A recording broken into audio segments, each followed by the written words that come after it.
Next up, we have Michael Whiting.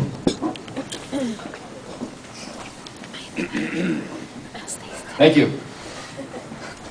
Mike Jensen.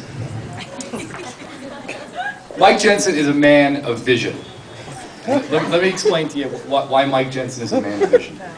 I met Mike Jensen for the first time in 8th grade.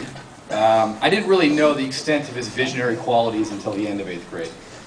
So let me set the stage for you. The last day of 8th grade at Saxon Middle School in New Canaan, Connecticut, it was a day off for everyone in 8th grade. It was sort of a reward for having made it through middle school. You got the day off, well, the 7th graders and 6th graders had to sort of toil away at school one last day. So Mike and I are hanging out with another friend, and we say to ourselves, what are we going to do with this great day? And Mike has a fantastic idea. Mike says, we should go back to the middle school that's still in session, and we should harass our Spanish teacher. And sort of the plan was hatched that we would go back, throw stink bombs in her classroom, and just do whatever we could to mess up her day. So we went back, we approached the classroom from the outside of the building. It was on the first floor, and to our surprise, there was actually no one in the classroom. So we crawled through the window, broke the stink bombs on the floor, and turned over a bunch of desks, and wrote some threatening things on the chalkboard. Had a great chuckle. It was a good time. So we get on our bikes, ride off scot-free into town to go get some sandwiches, revel in our 8th grade genius. And we're sitting there walking through a candy store, just sort of high on life, thinking we're so great and grand. And Mike stops at one point in one of the aisles, and he sees a jar of peanuts on the shelf. And anyone else who sees a jar of peanuts on a shelf doesn't think anything of it. But Mike Jensen has a vision. He sees things that people do not see in normal life. So Mike says, we should buy this jar of peanuts, go back to the classroom, and spray the peanuts all over the floor of the classroom.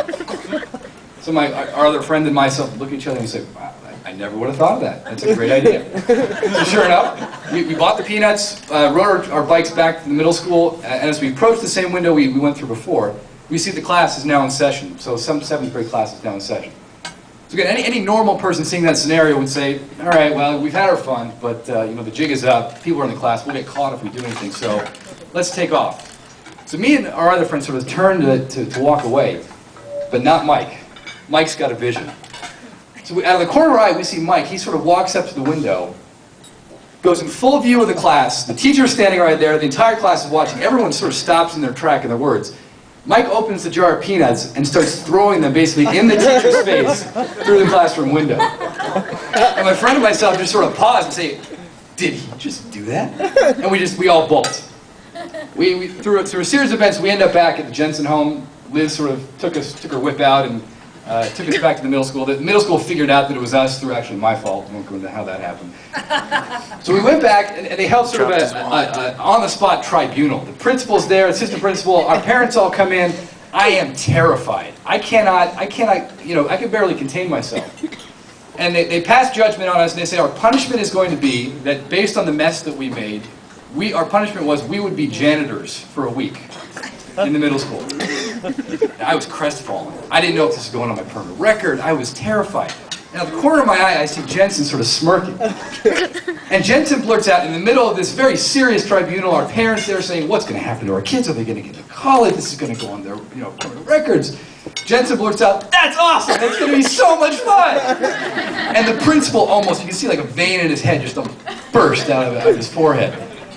And sure enough, that was one of the best weeks of my life, I got to tell you. Working as a middle school janitor. If anyone here has not had the opportunity to be a middle school janitor, you're not living life. You need to take at least 1 week out of your life and work with middle school janitorial staff. It really will change your perspective. And believe it or not, I'm going to find a way to relate this to Mike's dating life. I didn't have the pleasure of seeing Mike through his years in college, and eventually when he met Sarah Jane, I had to sort of watch from afar. I went to BYU, he went to USC. For one summer, I was able to track them out to BYU, and like any good Mormon friend, I tried to lock him into getting a wife. And I scoured all my friends. I'm like, oh, maybe not that one. That one will do. Let's see if we can match that one up. And 3 months of work, I didn't get it done. I sort of checked in on Mike over the next couple of years. Hey Mike, how's it going, man? Did you find someone? Did you find someone out there? And he goes, yeah, I'm dating this girl. She's all right. Whatever. I'm like, so the years would go on. I'd say, Mike, have you met some? Oh yeah, I've been dating this girl, but she's just all right. So I said, Mike, come on, man. You gotta just, you know, you're getting a little too choosy here. Just lock it down already. And up until the point where he met Sarah Jane, I remember specifically when, I wasn't there when you met you two, but I remember him telling me about when you two met in church. And there was like a lilt in his voice, not to get cheesy about it, but there's a way that he spoke about you, Sarah Jane, that was different than anyone else he ever talked about.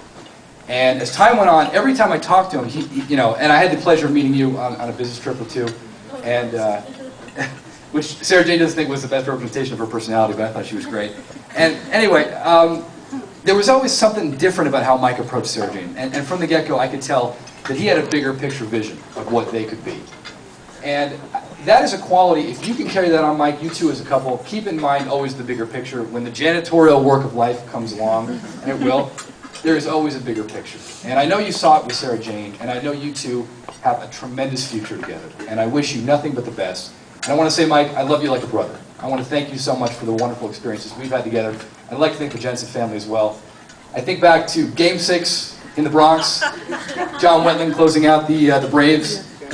I think about Game 4 in the Garden, Larry Johnson's 4-point play. I think about the time we spent at Oxford together. I think of the numerous ski trips. Some of the more memorable experiences I've had in my life have been with the Jensen family. And I want to thank you so much for your hospitality tonight and for the great experiences we've shared together. I love you both. I wish you nothing but the best. Thanks.